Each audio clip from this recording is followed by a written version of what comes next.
What's up, guys? I hope you are doing well. I am Veer. Welcome to Study IQ. First of all happy friendship day to all of you. और देखिए आज quotation भी उसी से related है। देखिए कितनी शानदार कोट है ये। Making a million friends is not a miracle, the miracle is to make a friend who will stay by you when millions are against you. आप लोगों ने एक चीज़ नोटिस की होगी, कई बार जब भी हम लोग दोस्त बनाते हैं तो आंख बंद करके ऐसे ही किसी से भी मिलते हैं और फिर उसकी दो चार आदतें हम लोगों को पसंद आती है और उसी को हम दोस्त बना लेते हैं।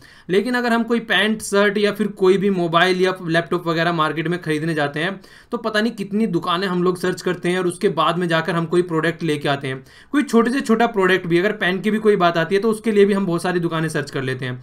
पर लेकिन जब किसी को फ्रेंड बनाने की बात आती है हम ऐसे ही आंख बंद करके दो चार दिन उसके साथ में रहते हैं और उसको दोस्त बना लेते हैं। आखिर क्यों हम यहाँ पर थोड़ा सा टाइम नहीं देते हैं? क्यों हम एक ऐसे इंसान को अपना दोस्त नहीं बनाते हैं जो कि काफ़ी लंबे समय तक हमारे साथ रहने वाला है? तो हमको थोड़ा सा तो टाइम यहाँ पर इन्वेस्ट करना ही करना चाहिए, क्योंकि लाइफ में कम से कम 4 इंसान ऐसे होने चाहिए जब कभी लाइफ में कुछ गलत हो जाए, आदमी एक्सपायर हो जाए तो कम से कम उसे शमशान घाट तक पहुंचा सके।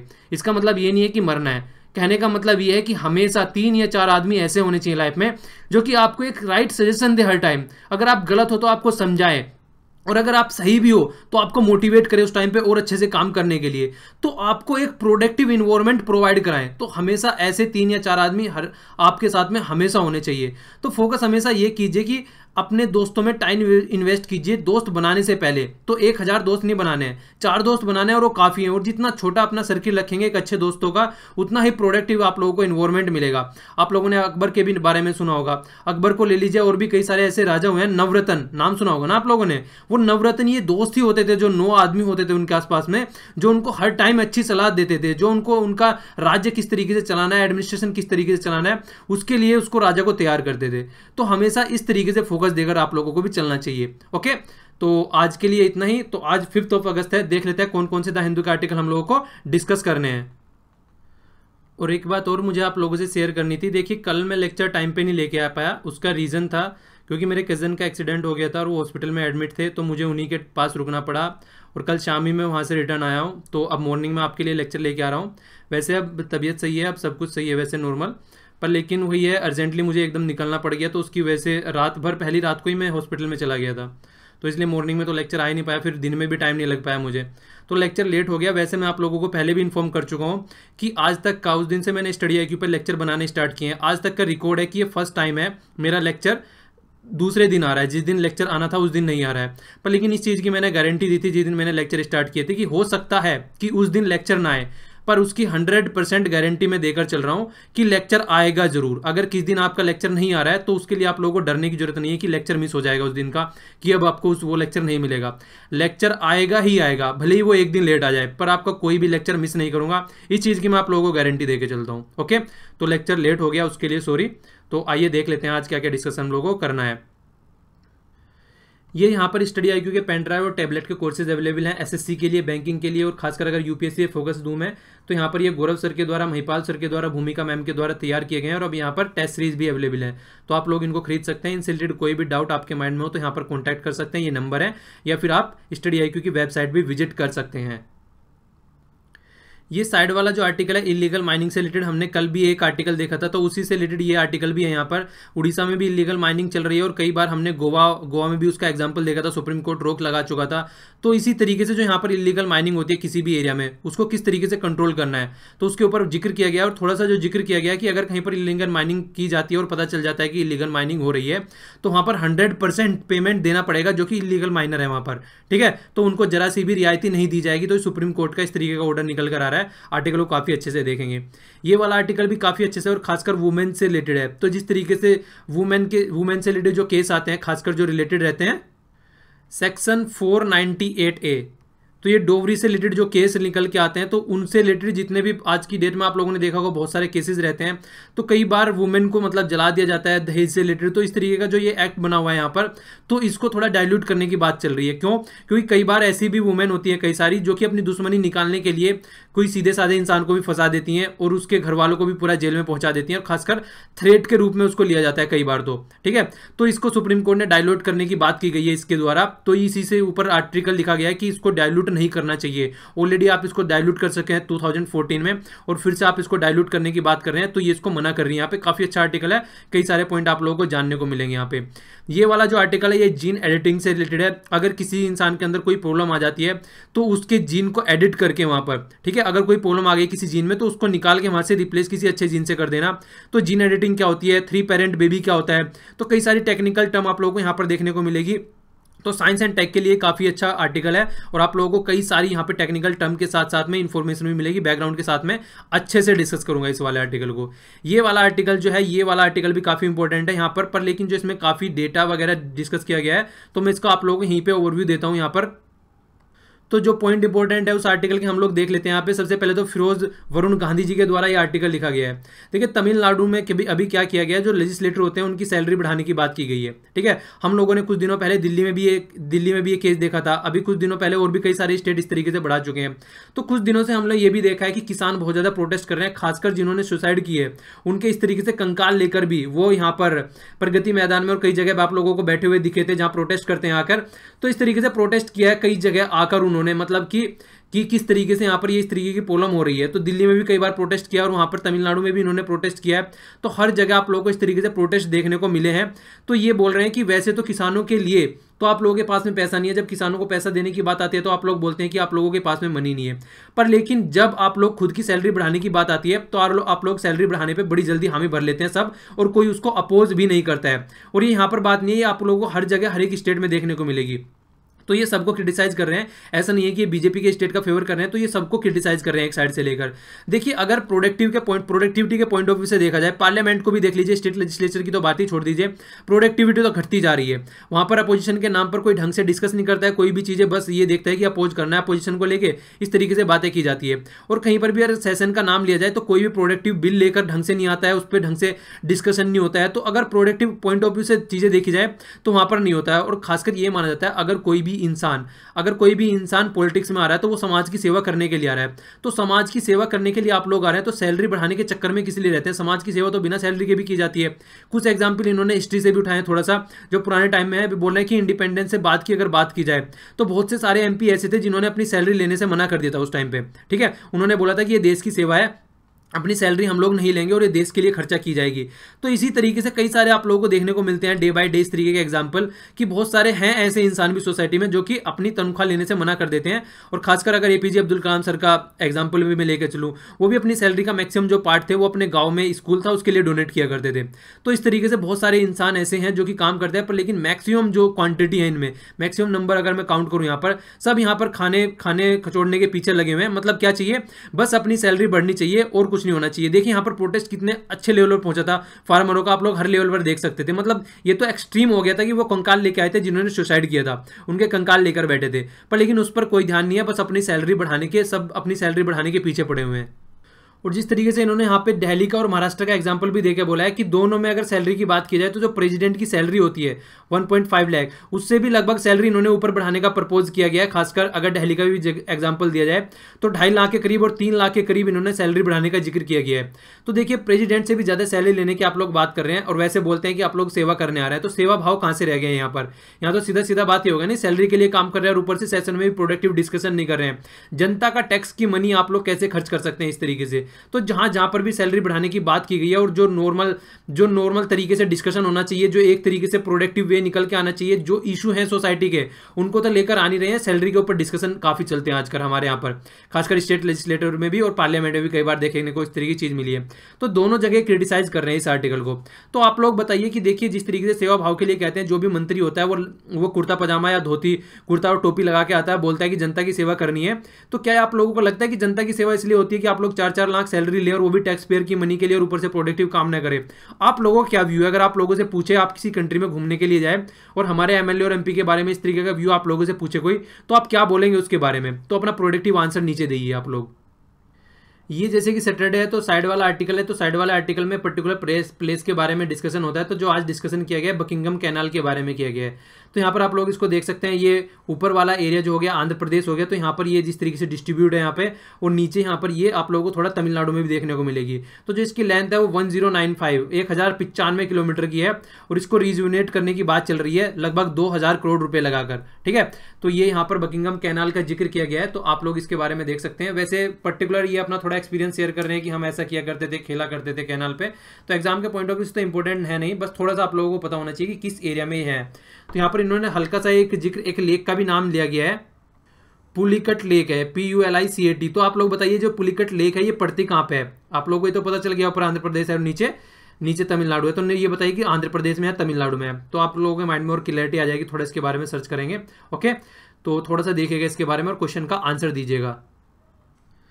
जो नेक्स्ट आर्टिकल है हमारा वो इलीगल माइनिंग से रिलेटेड है। इलीगल माइनिंग क्या होती है? प्रॉपर क्लियरेंस न लेना, प्रॉपर जो चीज़ें होती हैं प्रॉपर लॉ के हिसाब से काम न करना और जाके माइनिंग करने लगना, तो उस तरीके से इलीगल माइनिंग कहती है। इलीगल माइनिंग मतलब आप लोग कुछ भी बोल सकते हैं, कोयल वगैरह निकालना, जो भी नेचुरल प्रोडक्ट होते हैं उनको निकालना यहाँ से खुदाई के द्वारा, इस तरीके से, ठीक है।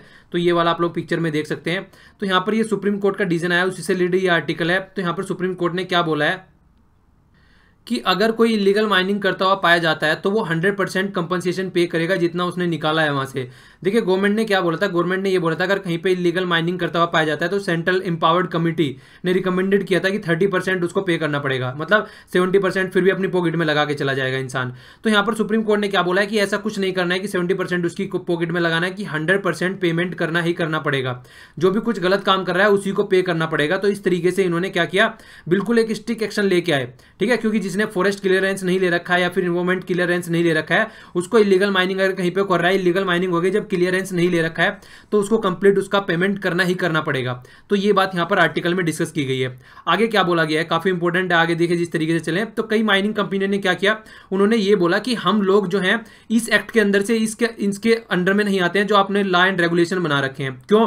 क्योंकि देखिए जो हमारा जो मतलब माइनिंग का काम चल रहा है वो 1994 से पहले चल रहा है। जो इन्वायरमेंट इंपैक्ट असेसमेंट जो है, इन्वायरमेंट इंपैक्ट असेसमेंट होता है कि इन्वायरमेंट पे इंपैक्ट कितना पड़ रहा है वहां पे जिस एरिया में आप लोग माइनिंग वगैरह कर रहे हैं। ये जो ये एक्ट आया, जो ये लॉ निकल के आया, ये 1994 में आया। इन्होंने बोला कि हम जो माइनिंग कर रहे हैं अपने आप को बचाने के लिए, इन कंपनियों ने, कि हम माइनिंग इस एक्ट के पहले से ही कर रहे हैं, तब तो आपके इन्वायरमेंट से रिलेटेड कोई इशू थे ही नहीं, तो हम तो इनसे भी पहले के हैं, तो हमारे ऊपर तो ये इंप्लीमेंट होता नहीं है। कुछ ने ये अपना बोला और कुछ ने ये बोला कि जो इलीगल माइनिंग होती है वो लिमिटेड एरिया में अगर एक्टिविटी उससे बाहर जाकर कोई माइनिंग कर रहा है तो वहां पे इलीगल माइनिंग होती है, हम लोग तो ऐसा कर ही नहीं रहे हैं। तो इस तरीके के जो फालतू के आर्ग्यूमेंट है ये देके अपने आप को बचाने की कोशिश कर रहे हैं। पर लेकिन सुप्रीम कोर्ट ने साफ साफ बोल दिया है कि अगर आप लोग इलीगल माइनिंग जो डिफाइन किया गया है, अगर आप लॉ क्लियरेंस के हिसाब से, इन्वायरमेंट क्लियरेंस के हिसाब से काम नहीं कर रहे हैं और इस तरीके से माइनिंग कर रहे हैं तो आप लोगों को 100% पे करना ही करना पड़ेगा। तो सुप्रीम कोर्ट के ये ऑर्डर निकल के आए हैं। यहाँ पर कोर्ट ने सीधा सीधा यही बोला है, घुमा फिरा की कोई बात ही नहीं बोली है कि अगर जो भी लॉ बना हुआ है, ठीक है, जिस तरीके से चीजें सेट की गई हैं, अगर उस लॉ के हिसाब से, चाहे आप पहले से काम कर रहे हो चाहे आप बाद में काम कर रहे हो, पहले से काम कर रहे हो तो क्या मतलब है आपका, पहले से काम करो तो अब लॉ बन गया ना, अब लॉ के हिसाब से काम करो, पहले लॉ नहीं था तो आप अब भी उसको लॉ को रूल आउट करते रहेंगे क्या? तो अब लॉ आ गया है, आपको उसके हिसाब से काम करना है, आपको क्लियरेंस लेना है। और ये सारी चीजें गोवा में भी देख चुके हैं, कर्नाटका में भी देख चुके हैं, तो सुप्रीम कोर्ट डिस्ट्रिक्ट हो गया उसके ऊपर। तो बोला है कि जिस तरीके से आप लोगों नेचुरल रिसोर्सेज का दोहन कर रहे हैं, अगर इलीगल रूप में आप लोग कर रहे हैं तो आप लोगों को यहां पर 100% पेमेंट देना ही देना पड़ेगा। और सेंटर से भी पूछा कि पॉलिसी को ढंग से इंप्लीमेंट करके चले इफेक्टिव रूप में। आगे बोला गया है कि देखिए जो नेशनल माइनिंग पॉलिसी थी 2008 की, अगर उसके बेस पे देखा जाए तो चीजें क्या रह जाती हैं, ओनली पेपर पर रह जाती हैं। मतलब पेपर पर तो बन जाता है कि हमने ये एक्ट बना दिया, हमने वो एक्ट बना दिया, पर लेकिन जब उसको इंप्लीमेंट करने की बात आती है ग्राउंड लेवल पर, जब उसको जनता तक पहुंचाने की बात आती है तो तब उस पर कोई फोकस नहीं करता है। बस पार्लियामेंट में हा उल्ला करके एक बार पास कर देते हैं, उसके बाद में भूल जाते हैं कि हमने कुछ ऐसा किया भी है। तो इसी के बारे में भी कुछ ऐसी बातें बोल रहे हैं कि जो नेशनल मिनरल पॉलिसी है वो आपने बना के तो रख दी 2008 की, पर आज तक उसको ये नहीं देखा कि इंप्लीमेंट कहां हो रही है कहां नहीं हो रही है। जबकि मैक्सिमम एरिया में अगर देखा जाए तो उसको कोई रेगुलेट ही नहीं कर रहा है, मैक्सिमम एरिया में इलीगल माइनिंग हो रही है, मतलब फेल है वहां पर। अगर मैक्सिमम एरिया में देखा जाए करप्शन देखने को मिलता है बहुत ज्यादा है, नेचुरल रिसोर्सेज का दोहन देखने को मिलता है, और खासकर जो ड्वेलर है और ट्राइबल एरिया वाले एरिया में देखा जाए, फॉरेस्ट ड्वेलर है या फिर ट्राइबल जो पीपल है जो उस एरिया में रहते हैं, उनका भी ध्यान नहीं रखा जाता है। उनको भी मतलब एक तरीके से जहां माइनिंग की जाती है वहां से उनको डिस्प्लेस कर दिया जाता है, ठीक है। तो इस तरीके की कई बार चीजें देखने को मिलती है। और सबसे सीधी बात क्या आती है देखने की, वो निकल के आती है, देखिए अगर मान लीजिए आज की डेट में हमारे आसपास में कोई पेड़ पौधे हैं, तो हमको उन पेड़ पौधों का इस तरीके से, या फिर वाटर है या कुछ भी चीज़ है, नेचुरल रिसोर्सेज कोई भी है, हमको उस तरीके से यूज़ करना है उसका कि वो आगे आने वाली जो हमारी जनरेशन है उसके लिए भी बचा रह सके। मतलब ऐसा नहीं है कि हम अपने अपने इंजॉयमेंट में आगे आने वाली जनरेशन का जीना हराम कर दे। तो अगर पेड़ पौधे हैं या फिर कोई भी प्रोडक्ट है जिस तरीके से आप लोग ले सकते हैं, पेट्रोलियम हो गया या फिर कोल हो गया, तो उसको इस तरीके से यूज़ करो कि आने वाले जनरेशन के लिए भी बचा रहे। अगर हम अपने लिए ही सोचेंगे, ओनली दूसरों के लिए नहीं सोचेंगे, तो आने वाली जनरेशन कैसे सस्टेन कर पाएगी यहाँ पर। तो उसी का तर्क देते हुए यहाँ पर आर्टिकल लिखने वाले बोल रहे हैं कि सबके बारे में सोचो, अपने अपने बारे में नहीं सोचना है। तो जानवर नहीं बनना है कि अपने अपने बारे में सोचना है। इंसान हो तो इंसानों की तरह रहो, दूसरों के बारे में भी सोचो, आने वाली जनरेशन के बारे में सोचो। तो यही बात बोले कि एक्सप्लॉइट करो, इतना करो, चीज़ों को इतना यूज़ करो कि सस्टेन बनी रहे आने वाली जनरेशन के लिए भी चीज़ें, ठीक है। तो इसी के ऊपर ये सलाह सजेशन आप लोग बोल सकते हैं कि दिया गया है सुप्रीम कोर्ट के द्वारा इस आर्टिकल के थ्रू। काफ़ी इंटरेस्टिंग आर्टिकल है ये, जीन एडिटिंग से रिलेटेड है। आप लोग पहले यहाँ पर देख सकते हैं, देख लीजिए। मान लीजिए कोई इस तरीके से कोई भी पार्ट जीन का अगर इस तरीके से खराब पाया जाता है तो उसको रिप्लेस कर दिया जाता है, मतलब उसको यहाँ से कट करके और फिर जो इफेक्टिव पार्ट होता है उसको रिप्लेस कर दिया जाता है यहाँ पर, जिससे कि प्रॉपर वे में काम चलता रहे। तो इसको बोलते हैं जीन एडिटिंग। आप लोग इसी तरीके से बोल सकते हैं जिस तरीके से कोई ड्रेस बनाई जाती है और ड्रेस में मान लीजिए कोई पार्ट है, आप लोग मान लीजिए कोई पार्ट है, कोई गेम खेलते हुए कहीं पर कोई फट गई है, कोई पैंट वगैरह घुटने से, तो फिर उसको रिप्लेस करके वहाँ पर कुछ भी स्टिकर वगैरह लगा देते हैं। तो इस तरीके की एडिटिंग को आप लोग जीन एडिटिंग बोल सकते हैं। तो जो यहाँ पर यूज़ की गई है टेक्निक, तो यहाँ पर आप लोगों को टेक्निक भी दिख सकती है। जीन एडिटिंग यूज़ करते हैं, ये वाली टेक्निक यूज़ करते हैं यहाँ पर। तो क्रिस्पर कास9 टेक्निकल आप लोग नाम याद रख सकते हैं। यहाँ पर इसको एक तरीके से कैंची की तरीके से यूज़ किया जाता है, ठीक है ना। तो जिस तरीके से आप लोग यहाँ पर देख सकते हैं, जितना पोर्शन है उसको यहाँ से कट करके उसको रिप्लेस कर दिया जाता है। यहाँ से कुछ इस तरीके का था, फिर आके यहाँ पर रिप्लेस करके ये प्रॉपर बना दिया गया है। ये 4 स्टेप में यहाँ पर काम किया गया है। आप लोग देख सकते हैं यहाँ पर किस तरीके से टारगेटेड और गाइडेड करके, मतलब बिल्कुल यही काम हो रहा है। अगर शॉर्ट फॉर्म में मैं आप लोगों को दिखाऊं तो इस वाले को रिप्लेस करके ये वाला यहाँ पर लगा दिया गया है, जो कि एडिट कर दिया गया है जिनको, और जो प्रॉब्लम थी उसको सेटल डाउन कर दिया गया है, ठीक है। तो इस तरीके की टेक्निक यूज होती है। देखिए कई बार हम लोगों को देखने को मिलता है हेरिडेटरी प्रॉब्लम आ जाती है कई बार देखने के लिए, जो माता पिता में प्रॉब्लम है वही बच्चों में भी आ जाती है। तो इस तरीके से उसको चेंज करने के लिए इस तरीके की टेक्निक निकल के आई है, जो कि अब तक अगर देखा जाए तो अब तक ये लेबोरेटरी तक ही सीमित है, मतलब यूज हो चुकी है ये। वैसे तो जानवरों पर भी यूज हो चुकी है और इंसानों पर भी यूज हो चुकी है, पर लेकिन अब तक लेबोरेटरी में ही है, अब तक उससे बाहर नहीं निकल के आई है। तो आने वाले टाइम में काफी फायदा इसका हो सकता है और काफी अच्छे से इसको यूज किया जा सकता है। पर लेकिन कई सारे एथिकल इशू इससे निकल के आते हैं। एथिकल इशू क्या है, जैसे जैसे आगे चलेंगे तो आप लोगों को समझ में आएगा, कई सारी चीजें इससे कनेक्टेड रहती है। जो यहाँ से जेनेटिक म्यूटेशन का काम बोला है, इसको जेनेटिक म्यूटेशन मतलब परिवर्तन करना जीन्स में एक तरीके से, ठीक है। आगे देखते हैं आगे क्या बोला है यहाँ पर।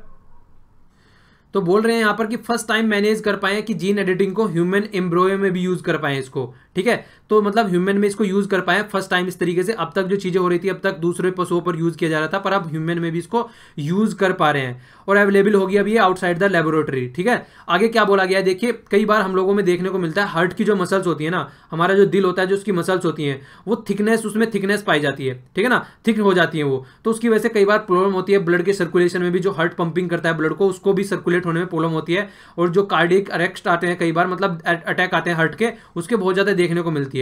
तो यहाँ पर इसको बोला गया है हाइपरट्रोफिक, ठीक है, कार्डियोमायोपैथी।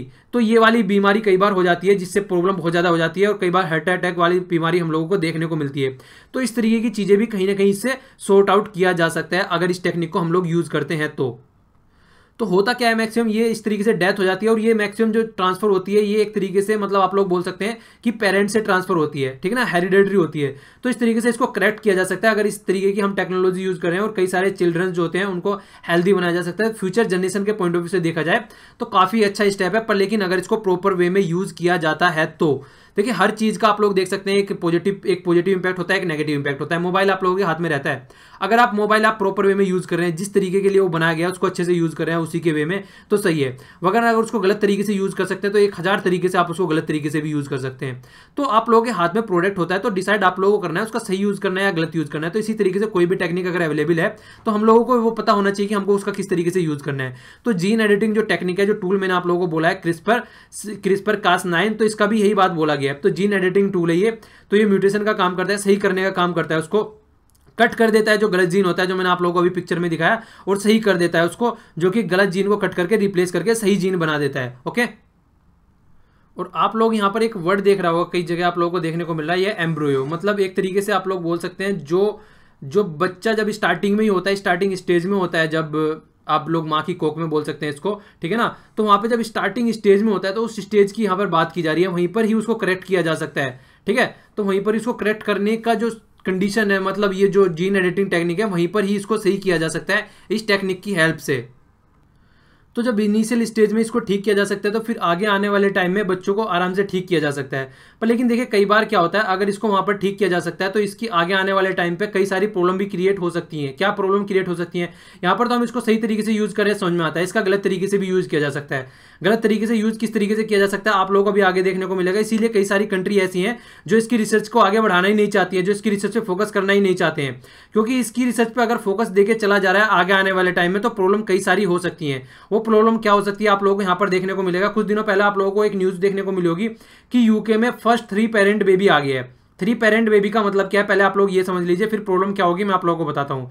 यहाँ पे देखिए क्या होता है, ये पिक्चर आप लोग देख सकते हैं यहाँ पे 3 पेरेंट बेबी से रिलेटेड। एक साइड में मदर है और दूसरी साइड में फादर है। तो दोनों जब मिलाकर, जब मदर और फादर दोनों मिलकर किसी बच्चे को जन्म देते हैं और बच्चे के, अगर बच्चे के अंदर, मतलब माँ के अंदर बोला जाएगा, बच्चे के अंदर नहीं, जो माँ के अंदर से और बच्चे जो माँ के अंदर से जो एग होता है और जो फादर के अंदर से स्पर्म होता है, ठीक है, तो दोनों का जब एक तरीके से फर्टिलाइजेशन कराया जाता है एक जगह मिलाकर, तो वहां पे अगर कमी देखने को मिलती है तो माइटोकॉन्ड्रिया की कमी देखने को मिलती है।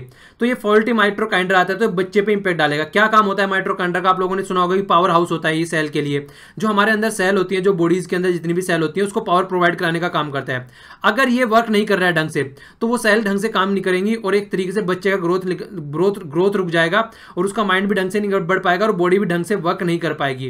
तो अगर यहीं पर ही इसको रिप्लेस कर दिया जाए सीधे से माइक्रोकाइंड्रियल, जो सीधा सा माइक्रोकाइंड्रियल है, जो ढंग का है, मतलब प्रॉपर वे में वर्क कर रहा है, तो तब इसको ढंग से यूज किया जा सकता है। और देखिए सबसे बड़ी बात, हम लोगों ने कई बार इस तरीके का आर्टिकल पीछे डिस्कस भी किया था 2-3 महीने पहले, तो हमने ये चीज देखी थी वहां पर कि ये माइक्रोकाइंड्रिया है, ये एक तरीके से मतलब अगर रिप्लेस किया जाता है यहाँ पर, मान लीजिए ये तीसरी माता है यहाँ पर, ठीक है, तो इसका माइटोकॉन्ड्रिया यहाँ से लिया जाता है और इस वाले में डाल दिया जाता है, तो ये प्रोसेस कंप्लीट होता है। मतलब पेरेंट तो यही रहेंगे वास्तव में, पर लेकिन थर्ड औरत जो रहती है उसका माइटोकॉन्ड्रिया यूज कर लिया जाता है यहाँ पर, तो इसको रिप्लेस कर दिया जाता है। तो फिर ये कंप्लीट एक कोई प्रॉब्लम नहीं रहेगी यहाँ पर, बच्चे में देखने को नहीं मिलेगी यहाँ पर। तो इस तरीके से एक प्रॉपर बच्चा पैदा होगा, ठीक है, तो उसमें जो माइटोकॉन्ड्रिया है वो भी प्रॉपर रहेगा और प्रॉपर वे से उसकी बॉडी वर्क करेगी यहाँ पर।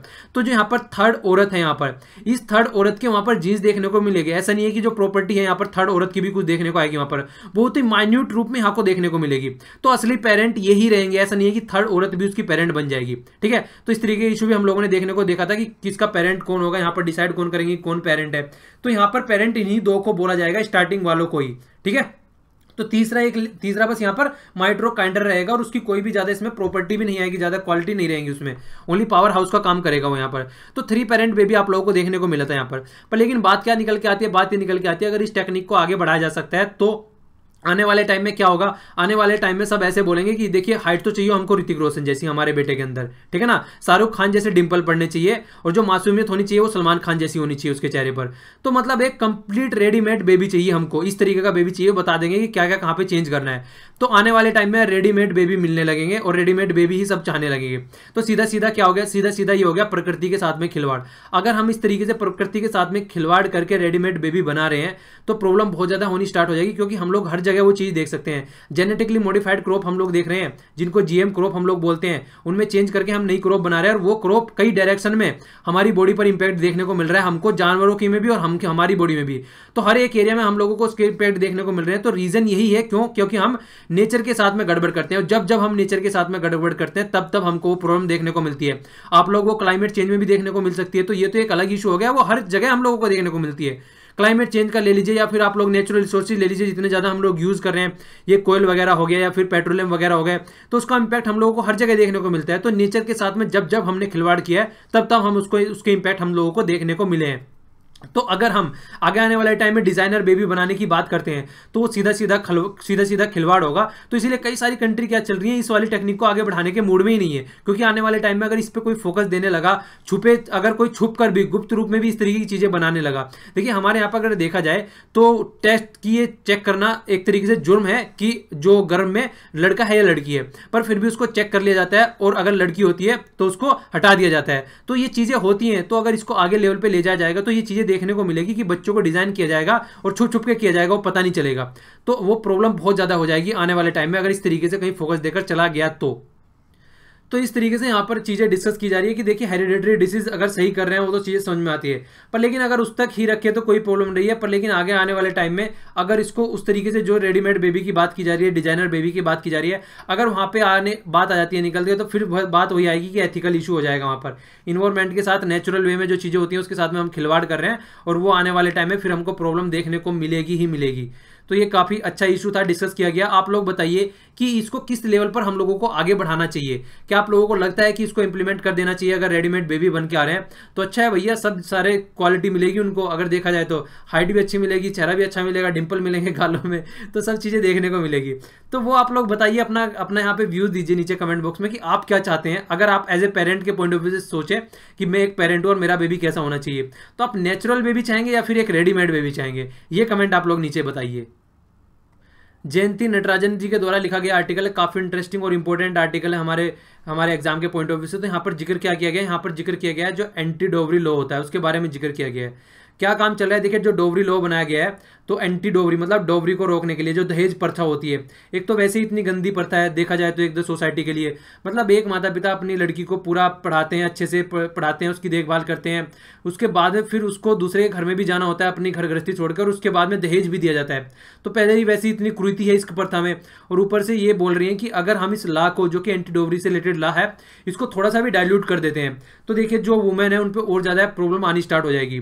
तो जो केस पहुंचा है वो सुप्रीम कोर्ट में पहुंचा है। तो केस के बारे में जिक्र किया गया है, Rajesh Sharma and ORS versus state of UP and अनार। तो इस ये केस का आप लोग नाम याद रख सकते हैं, किससे रिलेटेड केस है, कई बार केस भी मैच करने के लिए आ जाते हैं, तो इस केस का आप लोग नाम याद रखिएगा।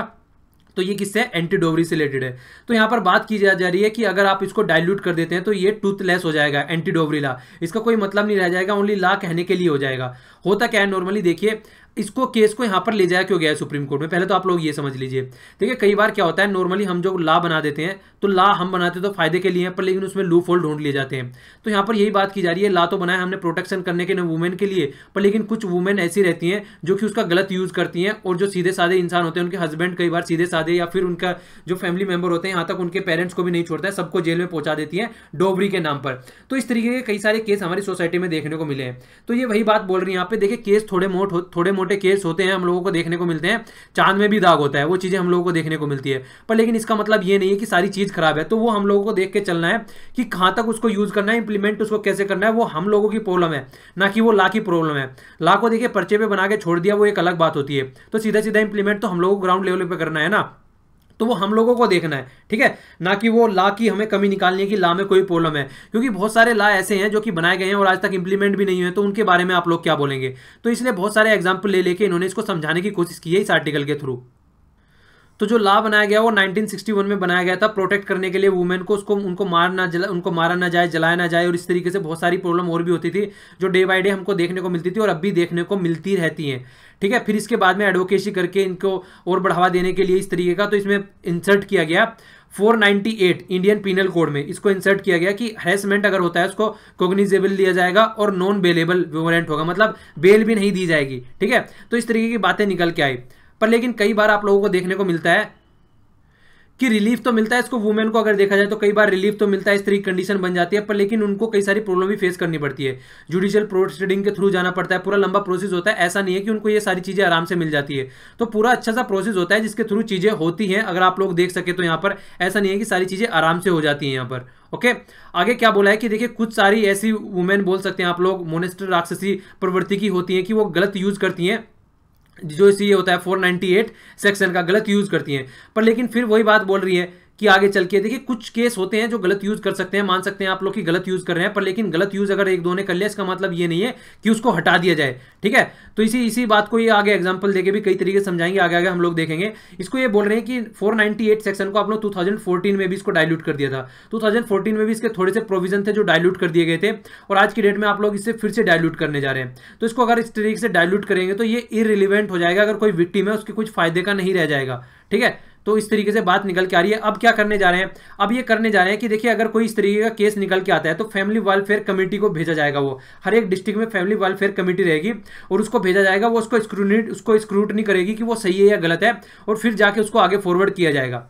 तो ये बातें यहां पर बोली गई है। तो मेंबर ऑफ द कमेटी की बात की जा रही है, तो कुछ भी देखिए उसमें जब मेंबर ऑफ द कमेटी की बात आती है तो उसमें कोई भी सोशल वर्कर वगैरह हो सकते हैं, एनीवन जो भी सब्जेक्टेड से रिलेटेड है या फिर इंटरेस्टेड है उसमें उसका मेंबर हो सकता है, जो कमेटी की यहाँ पर बात की जा रही है। तो वो कमेटी देखेगी कि ये सही है या गलत है, उसके बाद में उसको रिकमेंड किया जाएगा कि इसको पर्सन को अरेस्ट करना है, उसको आगे भेजना है किस तरीके से। तो वो पुलिस को भी रिकमेंड यही करेगी, मतलब पुलिस भी उसकी रिकमेंडेशन के ऊपर देखेगी, कमेटी की रिकमेंडेशन के ऊपर, ठीक है। तो इस तरीके से बात जो आ रही है निकल के, तो एक तरीके से कहीं ना कहीं होल सोल अथॉरिटी कौन हो जाएगी, वो कमेटी हो जाएगी जो कि सब कुछ डिसाइड करेगी यहाँ पर। लेकिन फिर इनका जो कंसर्न है वो निकल के आता है मेल डोमिनेटेड सोसाइटी। आप लोगों को लगता है कि जो कमेटी होगी उसमें मैक्सिमम मेल डोमिनेटेड कमेटी होगी, और यहाँ पर मेल डोमिनेटेड सोसाइटी में कोई फेवर करेगा वुमेन का, अगर वुमेन इस तरीके की एक्टिविटी करती हैं, ठीक है। और सुप्रीम कोर्ट ने भी उनको रिलीफ दे रखा है, अगर कई मुद्दों पर देखा जाए तो एक तरीके से मतलब सामने आने मतलब एक तरीके से प्रस्तुत करने के लिए उनको रिलीफ दे रखा है कि यहाँ पर प्रस्तुत करने की बात नहीं है जब तक कि चीजें एक पता ना चल जाएगी सही है या गलत है। और ये कई अच्छा एग्जाम्पल देके बोले कि अगर देखा जाए तो 33% रिजर्वेशन की बात कर रहे हैं, 70 साल हो चुके हैं जब से हमारा देश आजाद हो रखा है, 33% रिजर्वेशन की बात कर रहे हैं पार्लियामेंट में, आज तक भी इतना लंबा कोई भी बिल इतने लंबे तौर पर पेंडिंग नहीं रहा है। तो जब से देश आजाद हुआ तब से ओनली 33% रिजर्वेशन देने की बात कर रहे हैं, पर आज तक उनको 33% रिजर्वेशन नहीं मिला है वुमेन को। और जबकि जिनकी पॉपुलेशन अगर देखा जाए तो लगभग 50% है, और 33% की मांग करी है, और वो भी आज तक पास नहीं किया गया मेल डोमिनेटेड सोसाइटी में। तो अगर आप इसको और डाइल्यूट करेंगे तो ये सरासर उनके साथ में नाइंसाफी कर रहे हैं आप। आगे फिर एक और एग्जांपल देकर समझाने की कोशिश कर रही है। यहाँ पर ये बोल रहे हैं कि अगर देखा जाए तो 2013 में जो रेप की जो केसेस हैं वो काफी डिक्रीज हो गए थे, ठीक है ना। तो रेप का रेट जो है वो कम हो गया था, काफी 27% के करीब रहा था। तो उस टाइम पे ये बोले तो इसका मतलब ये थोड़ी ना है कि जो रेप का लॉ है उसको थोड़ा लिबरलाइज कर दिया जाए, उसको कम कर दिया जाए, उसके जो प्रोविजन है वो कम कर दिया जाए क्योंकि रेप होना कम हो गया है सोसाइटी में। तो इसी तरीके से बोल रहे हैं कि देखिए हर एक लॉ के हमारे यहाँ पर कुछ ना कुछ यूज और मिसयूज होते हैं, पर लेकिन फर्स्ट टाइम ऐसा दिखा है कि जुडिशरी भी और सिविल सोसाइटी भी सामने आ गई है खुल के कि इस लॉ को थोड़ा सा डाइल्यूट करो, उस तरीके की बातें देखने को मिल रही हैं। तो देखिए जो विक्टिम है वो उसका फायदा उठाती हैं, कम से कम उनको रिलीफ मिलता है, पर लेकिन अगर उसका कहीं पर थोड़ा बहुत मिसयूज हो जा रहा है तो उसका मतलब नहीं है कि उसको हटा दिया जाए। तो ये रिमेंबर रखना है कि हमारी एक डेमोक्रेटिक सोसाइटी है और वहां पे वुमेन को प्रोटेक्ट करना ही करना है, सेफ गार्ड करने की बात है, और वो से कॉन्स्टेंटली करना पड़ेगा। ऐसा नहीं है कि कुछ टाइम के लिए करना है फिर उसके लिए छोड़ देना है। तो सबको मिलकर काम करना पड़ेगा, चाहे वो सोसाइटी हो, चाहे वो कोर्ट हो, चाहे वो पुलिस हो, चाहे कोई भी हो, तो सबको मिलकर इसके लिए काम करना ही करना पड़ेगा। ओके, आप लोग अपना व्यूज दीजिए यहाँ पे, आप लोग क्या सोचते हैं इसके बारे में, क्या इसको डाइल्यूट करना चाहिए, डाइल्यूट नहीं करना चाहिए। डाइल्यूट क्योंकि देखिए हर चीज़ के नेगेटिव और पॉजिटिव होते हैं। अगर डाइल्यूट करने की बात आ जाए तो फिर वही बात आएगी कि जो गलत यूज किया जाता है, कई सारी वुमेन डराती है अपने जो ससुराल वाले हैं उनको, पर मैक्सिमम जो केस रहते हैं वो ये रहते हैं कि ससुराल वाले वुमेन को डराते हैं, ठीक है। तो आप लोग बताइए आप अपना क्या व्यू देंगे, न्यूट्रल व्यू देने की कोशिश कीजिएगा नीचे कमेंट बॉक्स में। न्यूज एनालिसिस का पोर्शन अब हम लोग देख लेते हैं। यहाँ पर जो बात की गई है वो कैटल ट्रेड से रिलेटेड बात की गई है। यहाँ पर हम लोगों ने देखा था कुछ दिनों पहले गवर्नमेंट ने एक नोटिफिकेशन निकाला, नोटिफिकेशन में बोला कि जो स्लॉटर होता है, मतलब जो मांस वगैरह जो पशुओं का निकाला जाता है और उसको फिर एक तरीके से एक्सपोर्ट किया जाता है और कई जगह यूज भी किया जाता है, जो चमड़ा उद्योग की इंडस्ट्री है उसमें यूज भी किया जाता है इसको, तो इस तरीके से उस पर बैन लगा दिया था कैटल स्लॉटर पे एक नोटिफिकेशन के द्वारा। तो बात ये निकल के आ रही है, लोकसभा में जब आरटीआई से क्वेश्चन पूछा गया तो ये बोला गया कि इसको पार्लियामेंट में रखा ही नहीं गया। तो देखिए कोई भी अगर इस तरीके का नोटिफिकेशन निकाल के लेके आ रहे हैं तो अगर पूरे कंट्री में उसको इंप्लीमेंट करने चाह रहे हैं तो वो कोई भी एग्जीक्यूटिव ऑर्डर से नहीं होना चाहिए, ठीक है, वो एक लेजिस्लेटिव ऑर्डर से होना चाहिए, मतलब पार्लियामेंट में पास होकर आना चाहिए, तब जाके उसको इंप्लीमेंट करना है। वरना हमारी जो सॉवरेनिटी है, जो हमारी डेमोक्रेसी है जिसके ऊपर ये सारी चीजें चल रही हैं, उसका क्या मतलब रह जाएगा अगर उसको एग्जीक्यूटिव ऑर्डर से पास किया जाएगा। तो हमको जो भी काम करना चाहिए वो प्रॉपर वे में पार्लियामेंट में उसको पास करा के बिल को उसको एक्ट बनाना चाहिए और उसके बाद में उसको यूज करना है, ठीक है। देखिए होता क्या है, स्टार्टिंग में बिल रहता है हमारे यहाँ पे, अगर पार्लियामेंट की बात की जाए तो पहले लोकसभा को ले लीजिए, फिर राज्यसभा को ले लीजिए और फिर प्रेसिडेंट को ले लीजिए। तो प्रेसिडेंट भी एज ए ऑफिस के यूज में, ऑफिस की टर्म में यूज होता है, ऐसा नहीं है कि प्रेसिडेंट एक मेंबर है, ठीक है ना। तो ऑफिस की तरीके से यूज किया जाता है प्रेसिडेंट की टर्म को भी यहाँ पर। तो लोकसभा में पास कराओ, राज्यसभा में पास कराओ, उसके बाद फिर प्रेसिडेंट के सिग्नेचर कराओ, उसको एक्ट बनाओ। तो ये कंप्लीट प्रोसेस है। ऐसा नहीं है कि एग्जीक्यूटिव की जो कैबिनेट मिनिस्ट्री होती है वो कुछ ऑर्डर निकाल दे और उसको फिर इंप्लीमेंट करने की बात हो जाए, तो वो आप लोगों को बिल्कुल भी नहीं करना है। तो उसी के बारे में यहाँ पर जिक्र किया गया है। देखिए जो डेथ सर्टिफिकेट बनाने की बात आती थी वहां पर अब आधार कार्ड मैंडेटरी कर दिया गया। काफी इंपॉर्टेंट स्टेप है, क्योंकि कई बार ऐसा होता था कि कई सारे इंसान एक्सपायर हो जाते थे पर लेकिन उनके नाम की सब्सिडी चलती रहती थी और भी कई सारी एक्टिविटी ऐसी होती थी। तो कर्ब द फ्रॉड आइडेंटिटी कर्ब करने के लिए इस तरीके का स्टेप लिया जा रहा है और इसको 1 अक्टूबर 2017 से इंप्लीमेंट करने की भी बात की जा रही है। तो काफी अच्छा इंपॉर्टेंट स्टेप है, तो काफी फायदा होगा आइडेंटिफाई करने में जो कि गलत कर रहे हैं कुछ ना कुछ सोसाइटी में। ये भी काफ़ी अच्छा स्टेप है जो कि इंडिया में लिया जा रहा है, बेंगलुरु सिटी में खासकर लिया जा रहा है ये। तो हेली टैक्सी बनाने की बात की जा रही है यहाँ पर, मतलब जो एयरपोर्ट होते हैं वहाँ तक पहुँचने के लिए अब पहले तो नॉर्मल टैक्सी से अगर कोई इंसान जाता था उसको 3 घंटे का सफर कम से कम लगता था, अब 15 मिनट में हेली टैक्सी रहेगी। इस तरीके से आप लोग देख सकते हैं हेलीकॉप्टर के थ्रू वहाँ से पहुँचाया जाएगा एयरपोर्ट तक का, 15 मिनट की डिस्टेंस ही रहेगी। इंडिया में फर्स्ट टाइम ये इसको इंप्लीमेंट किया जा रहा है, खासकर कहाँ पे, कर्नाटका में आप लोग देख सकते हैं इसको, बेंगलोर में इसको इंप्लीमेंट किया जा रहा है। तो काफ़ी अच्छा स्टेप है। देखिए आने वाले टाइम में अगर इस तरीके की फैसिलिटी हमारे सिटीजन को मिलती है तो काफ़ी फायदेमंद रहेगा ये। तो फर्स्ट टाइम जो इंप्लीमेंट कर रहे हैं बेंगलुरु में, याद रखना इसको। ये आर्टिकल भी काफ़ी अच्छा है। यहाँ पे बात क्या की गई है, देखिए इसरो जो है हमारी, इसरो ने क्या किया था, 7 सैटेलाइट का एक समूह भेजा था। ये बिल्कुल ऐसा ही है जिस तरीके से जीपीएस आप लोग बोल सकते हैं, ग्लोबल पोजिशनिंग सिस्टम है ये यूएसए का। तो हमने भी इसकी तर्ज पे ही अपना एक पूरा समूह बनाया और उसमें हमने क्या किया, उसमें 7 सैटेलाइट भेजे जिसको IRNSS बोलते हैं, शॉर्ट फॉर्म में इसको नेविक भी बोला जाता था, नेविगेशनल इंडियन कॉन्स्टेलेशन। तो ये हमने भेजा 7 समूह का ग्रुप भेजा। इसमें 7 जो सैटेलाइट वो लॉन्च किए गए, 2013 में लॉन्च किया गया था ये IRNSS फर्स्ट A, इसके बाद first B, first C, first D, इस तरीके से करके हमने 7 भेजे। तो 2016 तक, अप्रैल 28 2016 तक हम 7 के 7 भेज चुके थे। पर लेकिन अब जो हमने 8वां भी सैटेलाइट भेजने की बात की गई है और वो अगस्त 2017 में भेजने की बात की गई है। क्यों? क्योंकि इनमें से जो हमने फर्स्ट सैटेलाइट भेजा था उसमें जो क्लॉक थी वो तीनों क्लॉक उसकी जो थी वो खराब हो चुकी है, जो नापने का काम करती थी कितना एरिया नापा जा रहा है। मतलब क्या होता है जी, आप यूज किस तरीके से करते हैं जीपीएस को, पोजीशन फाइंड करने में। अगर रनिंग करने जा रहे हैं, आज की डेट में बहुत सारे ऐप ऐसे हैं आप उनको डाउनलोड कर सकते हैं और आपको डिस्टेंस नापने की जरूरत नहीं है, वो कंप्लीट बता देंगे कितनी डिस्टेंस आप लोग चल के आए हैं, घूम के आए हैं। तो वो सारा काम किसकी हेल्प से होता है, तो जीपीएस की हेल्प से होता है। 15 से 20 मीटर की डिस्टेंस को आप की काउंट कर लेते हैं लगभग, ठीक है ना। तो इतना ज्यादा एक्यूरेसी देखने को मिल रही है। पर लेकिन एक ही क्लॉक जो है वो खराब हो चुकी है, तो उसको रिप्लेस करना पड़ेगा। यहाँ पे सैटेलाइट कंप्लीटली वो आज की डेट में फेल हो गया 2016 में ही। तो 6 तो अच्छे से वर्क कर रहे हैं, ये 7वां, ये जो फर्स्ट था वो फेल हो गया। तो इसको रिप्लेस करने के लिए नया यहाँ पर भेजा जा रहा है। अभी नया सैटेलाइट भेजने की बात चल रही है और जो कि भेजा जाएगा अगस्त 2017 में, ठीक है। तो इसकी वजह से फिर से ये अच्छे से वर्क करने लगेगा। ये इन्फॉर्मेशन दी गई है, अभी अगस्त में डिसाइड किया गया, डेट डिसाइड नहीं की है। तो जो इसरो के चेयरमैन है AS किरण कुमार जी, तो उन्होंने ये इन्फॉर्मेशन दी है, ठीक है। तो देखिए जिस तरीके से यूएसए का ग्लोबल पोजिशनिंग सिस्टम हो गया, रशिया का गोलनाज हो गया, इस तरीके से आप लोग बताइए चाइना का कौन सा है, ठीक है ना। चाइना का बताइए, 1-2 कंट्री का और आप लोग बता सकते हैं अगर कमेंट बॉक्स में लिखना चाहे आप लोग। यूरोपियन यूनियन का बता सकते हैं तो कमेंट बॉक्स में इनका लिखिए आप लोग, ठीक है। तो ये इन्फॉर्मेशन थी इसके बारे में, तो काफी अच्छा अपना तो कम से कम याद रखिएगा इसको, ठीक है। ये भी काफी अच्छी इन्फॉर्मेशन है, खासकर न्यूज के पॉइंट ऑफ व्यू से और एजुकेशन के पॉइंट ऑफ व्यू से देखा जाए तो दोनों पॉइंट ऑफ व्यू से काफी अच्छी इन्फॉर्मेशन है। यहाँ पर अब तक हम लोग क्या देखते थे कि यहाँ तक बच्चों को कुछ क्लास तक, 5वीं और 8वीं क्लास तक क्या बात की जाती थी, नो डिटेंशन पॉलिसी, मतलब किसी को भी फेल नहीं किया जाएगा। पर लेकिन इस पॉलिसी का इंपैक्ट काफी नेगेटिव देखने को मिला। बच्चों में पहले बोला जा रहा था कि बच्चों के ऊपर बर्डन पड़ता है, पर लेकिन नेगेटिव रिजल्ट क्या निकल के आया, नेगेटिव रिजल्ट ये निकल के आया कि जो एजुकेशन का लेवल है वो और ज्यादा डिक्रीज होने लगा। सबको ये दिखने लगा पढ़ने की क्या जरूरत है, जब आराम से पास हो जाएंगे। तो अभी यहाँ पे क्या किया जा रहा है, इसको पार्लियामेंट में बिल लेके आने की बात की जा रही है, जिसको लेके आया किसके द्वारा जा रहा है, ministry of human resource and development के द्वारा। तो काम किया जाएगा यहाँ पर, तो बिल को तो अमेंडमेंट किया जाएगा यहाँ पर एक्ट को। कौन सा एक्ट, जो एक्ट हम लोगों ने देखा 2009 में जो लेके आए थे हम लोग, right of the education free and the compulsory education 2009। तो इसको अमेंड किया जाएगा और उसके तहत जो नो डिटेंशन पॉलिसी है उसको हटाया जाएगा, जिससे कि एक प्रॉपर वे में एग्जाम कराया जा सके और बच्चों का एजुकेशन लेवल अच्छे से बनाया जा सके। तो बर्डन बात की बात होती है, सबसे पहली बात होती है कि अच्छी एजुकेशन प्रोवाइड कराना, तो उस पर फोकस पहले हम लोगों को देना चाहिए। बहुत दिनों से हम ये न्यूज़ सुन रहे हैं और फिर से काफ़ी घूम फिर कर ये न्यूज़ आ जाती है। न्यूज़ क्या है, देखिए एक साइड में है यूएसए, ठीक है, एक साइड में हो गया ईरान। अगर पुराने टाइम से आप लोग ईरान को देखें तो ईरान क्या कोशिश कर रहा था, न्यूक्लियर बम बनाने की कोशिश कर रहा था।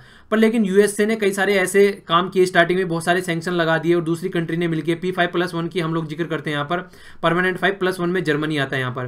तो ये कंट्री क्या कर रही है, ये कंट्री हमेशा से कोशिश कर रहे थे कि ये ईरान जो है उसको न्यूक्लियर बम नया बनाने दिया जाए, और खासकर इजराइल जैसी कंट्री ने भी काफी सपोर्ट किया इसको कि बम नया बनाने पाए। तो एक पॉलिसी सेट की गई किसके द्वारा, ओबामा एडमिनिस्ट्रेशन के द्वारा। पॉलिसी में दिखा गया कि न्यूक्लियर बम नहीं बनाने दिया जाएगा और अगर इनके न्यूक्लियर बम बनाने से अपना मना कर देते हैं, ठीक है, तो फिर क्या होगा, फिर इनके ऊपर जो सैंक्शन लगा रखे हैं उसको हटा दिया जाएगा। तो काफी हद तक वो सैंक्शन हट भी रहे थे, तो काफी सही सिचुएशन बन के आ रही थी, पर लेकिन फिर से जो ट्रंप आ गया उन्होंने अपना रवैया चेंज कर दिया गया और इससे जो न्यूक्लियर डील हुई थी वो कहीं ना कहीं सदमे में आती हुई नजर आ रही है। डोनाल्ड ट्रंप ने आते हैं उनके ऊपर फिर से सैंक्शन लगाना स्टार्ट कर दिया। अगर ये सैंक्शन लगाते हैं तो ईरान में फिर से क्या करेंगे, वो फिर से बम बनाने की कोशिश करने स्टार्ट कर देंगे, क्योंकि अगर किसी आदमी को सही रखना है तो कम से कम उसको फॉलो अप तो करके चलो। अगर ये सही स्टेप ले रहे हैं, ईरान वालों ने सही स्टेप लिया, अपना सही सुधारने की कोशिश की इन्होंने चीज़ों को, पर लेकिन डोनाल्ड ट्रंप ने आते अपना काम दिखाने स्टार्ट कर दिया। तो अगर ये इस तरीके से अपने स्टेप लेंगे डोनाल्ड ट्रंप, तो कल को ये भी अपना काम करना स्टार्ट कर देंगे, न्यूक्लियर बम बनाना स्टार्ट कर देंगे। और अगर ये वाला रीजन आप लोग देख के चले, जिस रीजन की मैं बात कर रहा हूँ, ये वाला रीजन पहले ही इतने सारे नुकसान में रहता है, यहाँ पर सब एकदम तहस नहस मची रहती है सब चीज़ों को देख के। और अगर यहाँ पर ईरान ने भी न्यूक्लियर बम बना लिया तो फिर से बात और ज़्यादा ग्रेव कंडीशन हो जाएगी। नॉर्थ कोरिया संभल नहीं रहा है और ईरान को आप नॉर्थ कोरिया की जगह लाकर रख दोगे तो फिर कैसे संभाल पाओगे। तो सोच समझकर बहुत स्टेप लिए गए थे ओबामा एडमिनिस्ट्रेशन के द्वारा, पर लेकिन यहां पर फिर से डोनाल्ड ट्रंप के द्वारा वो सारी चीजें खतरे में पड़ती हुई नजर आ रही है। फिर से कोई आर्टिकल आएगा, फिर से डिस्कस करेंगे, ये डे बाय डे की न्यूज है। यहाँ पर ये यहाँ पर जिक्र कर ली जा रही है, एलएनटी ने साइन किया है 1050 करोड़, ठीक है ना, तो 1050 करोड़ रुपए का कॉन्ट्रैक्ट साइन किया है रेलवे लाइन को डबल लिंक प्रोवाइड कराने के लिए, मतलब डबल रेलवे लाइन बनाने के लिए। तो यहाँ पर फोकस जो किस पे दिया जाएगा, वो इंजीनियरिंग पे, प्रोक्योरमेंट पे और कंस्ट्रक्शन पे फोकस किया जाएगा। ओके, तो काफी अच्छा है। आगे आने वाले टाइम में देखिए काफी हमारे प्राइम मिनिस्टर ने भी और कई सारे जो रेलवे मिनिस्टर हैं उन्होंने भी जिक्र किया है कि इलेक्ट्रीफाई करना है, ठीक है, काफी रेलवे ट्रैकों को आगे चल के, तो उसी के ऊपर फोकस किया जाएगा। तो देखिए आने वाले टाइम में जो भी खासकर जो न्यूज निकल के आती है रेलवे से, उसे फोकस करके चलो, काफी इंपॉर्टेंट है। खासकर स्टार्टिंग से ही लेकर जब से बजट की बात करें, बजट हम लोगों ने मर्ज कर दिया गया नॉर्मल बजट के साथ में, अब रेलवे का सेपरेट बजट नहीं आता है, तो वो भी बात निकल के आती है। किस कमेटी की रिकमेंडेशन पे इस बजट को मर्ज किया गया है, ये बताइए आप लोग कमेंट बॉक्स में। किसने रिकमेंडेड किया था कि बजट को आप लोग मर्ज कर दो नॉर्मल बजट के साथ में, नीचे कमेंट बॉक्स में आंसर दीजिए। ये मैंने आप लोगों से क्वेश्चन पूछे थे, ईवीएम के बारे में पूछा था कि मैन्युफैक्चर किसके द्वारा की जाती है, तो बी, ये सबसे पहला तो ये भारत इलेक्ट्रॉनिक लिमिटेड, ठीक है ना, बीईएल के द्वारा बनाई जाती है, और दूसरा ईसीआईएल के द्वारा बनाई जाती है, electronic corporation of India limited, ये बेंगलोर में है और ये हैदराबाद में है। आर्टिकल 29 और आर्टिकल 30 की बात करें कॉन्स्टिट्यूशन में, तो यहाँ पर माइनॉरिटी दो तरीके की दर्शाई गई है, एक तो होता है रिलीजियस माइनॉरिटी और दूसरा होता है लिंग्विस्टिक माइनॉरिटी। तो माइनॉरिटी के ऊपर ये दोनों आर्टिकल है, काफी इंपॉर्टेंट आर्टिकल है, आप लोगों को याद रखना है। फंडामेंटल राइट में आते हैं ये आर्टिकल। फंडामेंटल राइट कहाँ पे आते हैं, पार्ट 3 में आते हैं फंडामेंटल राइट में, तो वहां पे ये आर्टिकल आते हैं, तो इसके बारे में आप लोगों को पता होना चाहिए। माइनॉरिटी का जिक्र किया गया है यहाँ पर, ठीक है। Organisation for economic corporation and the development, OECD के बारे में मैंने आप लोगों को पूछा था। फॉर्मेशन होता है इसका 1948 में, हेडक्वार्टर पेरिस में है, फ्रांस में, मेंबर 35 में, but India is not the member. Okay, तो इसके बारे में आर्टिकल था। राजीव गांधी खेल रत्न स्टार्ट कब हुआ था, 1991, 1992, ये भी मैंने आप लोगों से क्वेश्चन पूछा था, तो ये उसके आंसर हो गए। तो आज के लिए इतना ही। Thanks a lot for listening. देखिए लेक्चर पसंद आता है तो लाइक भी किया कीजिए और नहीं पसंद आता है तो डिसलाइक भी करने का आप लोगों को पूरा हक है, पर लेकिन फिर लिखा कीजिए कमेंट बॉक्स में कि डिसलाइक क्यों कर दिया है, जिससे कि मैं लेक्चर को इंप्रूव कर पाऊँ। और जिस तरीके से मैंने आप लोगों को बोला है, कभी भी लेक्चर आप लोगों का मिस नहीं होने वाला है। अगर लेक्चर जिस दिन है उस दिन नहीं आया है किसी रीजन की वजह से, तो ये मेरी गारंटी है कि मैं आप लोगों को लेक्चर प्रोवाइड कराऊंगा ही कराऊंगा। तो आप लोगों को टेंशन लेने की कोई जरूरत नहीं है, परेशान होने की कोई जरूरत नहीं है, वो मेरी ड्यूटी है और मुझे पता है मुझे अपनी ड्यूटी कैसे पूरी करनी है। तो वो आप लोगों की टेंशन नहीं है, आप लोगों की ड्यूटी है कि चीजें सीखें और सीखने के बाद में दूसरों को शेयर करें, ताकि दूसरों को भी कुछ फायदा हो सके और सोसाइटी में फायदा पहुंचा सको उसका। वो आप लोगों की ड्यूटी है, वो आप लोगों को फॉलो करनी है। मैं अपनी ड्यूटी फॉलो करूंगा। अपने आसपास सफाई रखिए, पेड़ पौधों को साफ रखिए। तो आज के लिए इतना ही। Thanks a lot for listening. जय हिंद।